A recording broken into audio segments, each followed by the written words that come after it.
Kalanidhi astro में आपका स्वागत है।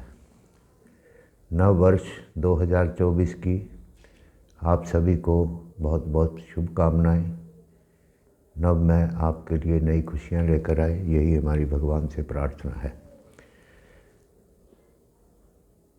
जानते हैं तुला लगन राशि वालों के लिए जनवरी 2024 कैसा गुजरने वाला है।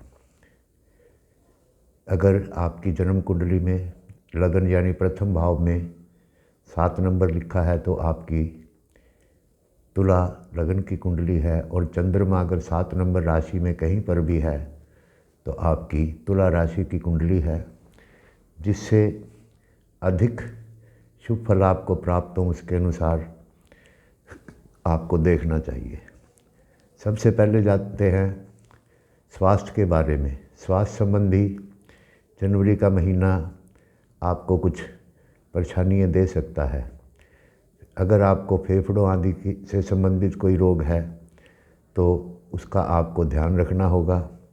सामान्यतः दुर्लभता आप इस समय में महसूस करेंगे और मानसिक तनाव भी बना रहेगा।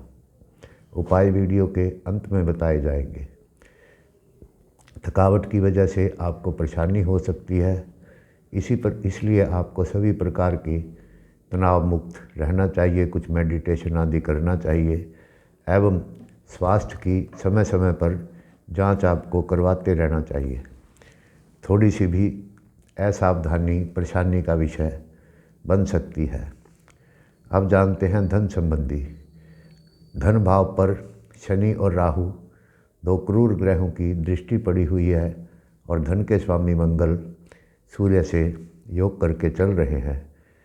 लेकिन लगन पर गुरु की 7वीं दृष्टि और एकादश भाव 11वें भाव पर 5वीं दृष्टि और तीसरे भाव पर 9वीं दृष्टि होने की वजह से सफलताएं आपको प्राप्त होती रहेंगी। धन संबंधी आपको कुछ अतिरिक्त मेहनत करनी पड़ेगी। अगर व्यापारी हैं तो आप अपने धन को सोच समझकर व्यय करें और सावधानी ही इस समय में आपके लिए लाभदायक होगी। व्यापार के क्षेत्र में जुड़े लोगों को सावधानी से धन का लेन देन करना चाहिए और असावधानी बिल्कुल नहीं करनी चाहिए। सरकार से जुड़े कार्यों को करने के लिए भी कुछ बाधाओं का सामना करना पड़ सकता है, लेकिन लगन पर गुरु की दृष्टि से आपका बचाव होता रहेगा। मुकदमेबाजी डिस्प्यूट का फैसला भी आपको इस समय में टाल देना ही आपके लिए उत्तम होगा, वरना आप किसी परेशानी में उलझ सकते हैं। इस समय में आपके किए गए प्रयासों को सफल बनाने के लिए आपको अतिरिक्त परिश्रम करना चाहिए और सावधानी बरतनी चाहिए। अच्छी नीतियों से भी स्थिति को आप नियंत्रण कर सकते हैं। किसी बुजुर्ग की, बड़े की सलाह से भी आप नियंत्रण में रख सकते हैं। व्यापारिक दृष्टि से भी यह समय कुछ रुकावट वाला होगा। आपके लिए बहुत समय अनुकूल नहीं है, चिंताएं हो सकती हैं। अत्यधिक कार्य करने पर भी आपको सफलता मिलेगी। इस महीने में संपर्क भी आपके लिए बहुत उपयोगी साबित नहीं होंगे एवं आपको कुछ सावधानियां इस समय में बरतनी होगी। आप चाहे व्यापार में हो, नौकरी में हो, आपका कार्य क्षेत्र में कुछ दिक्कतें आती रहेंगी। उसके बाद आपको सफलता मिलेगी, क्योंकि राहु की 5वीं दृष्टि आपके कर्म भाव पर पड़ी हुई है और 7वीं दृष्टि व्यय भाव पर है, इसलिए कुछ मतभेद भी हो सकते हैं। आपको किसी प्रकार के राजनीति आदि के अंदर नहीं उलझना चाहिए, उससे दूर रहना ही आपके लिए विशेष शुभकारी होगा। मजबूती के साथ आपको ऐसे किसी भी भागीदारी से बचना चाहिए। इस समय में आपको कोई नई भागीदारी आदि नहीं करनी चाहिए। इसके अतिरिक्त इस महीने में वरिष्ठ नागरिकों के साथ किसी भी प्रकार के मतभेद से आपको बचना चाहिए। संघर्ष की स्थिति बनने के भी योग हैं। इस प्रकार विपरीत परिस्थितियों से बचने के लिए आपको अपने संभव प्रयास करने चाहिए। विद्यार्थियों के लिए भी यह समय कुछ कठिन है, उसके परिश्रम के बाद भी आपको सफलता मिल जाए तो ये भगवान की कृपा समझे। शिक्षा क्षेत्र में सफल होने के पक्ष में भी कुछ संशय बना हुआ है। भाषा, साहित्य, जनसंचार और पत्रकारिता आदि क्षेत्रों में अध्ययन करने वाले छात्रों को और अधिक इस समय में प्रयास करने की सलाह दी जाती है। इसी तरह परिस्थितियाँ टेक्निकल शिक्षा ग्रहण करने वाले छात्रों के लिए भी बन सकती हैं।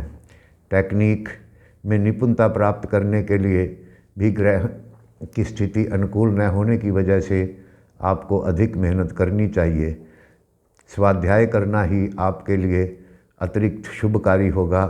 अनुकूल सफलता प्राप्त करने के लिए आपको अपनी तार्किक बुद्धि का प्रयोग करना होगा। बुद्धि का इस्तेमाल करके आप बेहतर फल प्राप्त कर सकते हैं। अपनी स्थिति को बेहतर करने के लिए आपको प्रयास करने चाहिए। यदि आप यात्रा के बारे में सोच रहे हैं तो यात्रा के लिए समय अनुकूल बन रहा है, यात्राओं से लाभ होगा। इस महीने में ग्रहों की स्थिति यात्राओं के लिए शुभ कारक बनी हुई है। यदि आप टूरिज़्म आदि का कार्य करते हैं तो आपको लाभ होगा। नौकरी या अपने व्यापार हेतु कार्यों के लिए इस समय में यात्रा करना आपके लिए लाभकारी होगा। विदेश दौरों से भी लाभ होने की संभावना है। अगर आप विदेश जाना चाहते हैं तो उसके लिए भी समय उत्तम बना हुआ है। व्यापारिक दृष्टि की यात्राएं आपको अधिक सफलता प्रदान करेंगी। ऐसा भी आपका कोई भी कार्य हो तो उसको आपको इस समय में निपटा लेना चाहिए। इससे पूर्व के लंबित प्रस्तावों पर भी आपको विचार करना इस अवधि में लाभकारी होगा। जहाँ तक देश के अंदर नौकरी या कारोबार के सिलसिले में यात्राएं करना लाभ प्राप्ति का साधन बन सकता है। इस महीने में इस विषय के प्रयास किए गए आपके लिए सराहनीय फल प्रदान कर सकते हैं, जिससे कि आपके मन को प्रसन्नता मिलेगी। इस जनवरी महीने में आपको अधिक से अधिक रेल मार्ग या सड़क मार्ग से यात्रा करना शुभ लाभकारी होगा। यात्रा की शुभ दिशा पूरब बनी हुई है। पारिवारिक दृष्टि से भी कुछ परिवार के अंदर कठिनाइयों से आपको गुजरना पड़ सकता है। परिवार के महिला सदस्यों, विशेष रूप से पत्नी के साथ संबंधों में कुछ तनाव हो सकता है, लेकिन सप्तम भाव में गुरु की वजह से शीघ्र ही शांति होने की भी संभावना है। तनाव से आपको दूर रहने के लिए धैर्य बनाकर रखना चाहिए तथा वाद विवाद से दूर रहें। ऐसी भी संभावना है कि आप में से कुछ एक अपने पिता के साथ वैचारिक मतभेद का शिकार हो सकते हैं।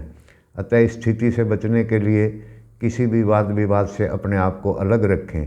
आपके बच्चों का व्यवहार कुछ अतिरिक्त समस्याओं का सामना करना पड़ सकता है, इसलिए सावधानी रखें एवं अपने बच्चों पर ध्यान रखें। बच्चों के लिए यह कुल मिला के शुभ समय गुजर रहा है। बच्चों के लिए लाभकारी व अनुकूल परिणाम आपको प्राप्त होंगे। वे अपने अध्ययन तथा अतिरिक्त गतिविधियों से बेहतर प्रदर्शन करेंगे, जिससे आपको संतोष की प्राप्ति होगी। संगठन की अपेक्षा उनके पास स्वतंत्र प्रयास में उनका प्रदर्शन बेहतर रहेगा, इसलिए किसी भी प्रकार की प्रतियोगिता में भाग लेने पर वे अच्छा प्रदर्शन करेंगे। उनकी गतिविधियों के परिणाम स्वरूप वे अधिक मित्र बनाने में सफल होंगे तथा अच्छे आचार विचार व व्यवहार के प्रदर्शन से उनको लाभ होगा। इस महीने में आपको दुर्गा कवच का पाठ करना चाहिए। वह आपके लिए अत्यंत शुभकारी एवं लाभकारी होगा। तो ये है तुला लग्न राशि वालों का जनवरी महीने का मासिक फलादेश। हमारा आपसे अनुरोध है, हमारे चैनल को सब्सक्राइब करें, लाइक करें, शेयर करें। धन्यवाद। नमस्कार।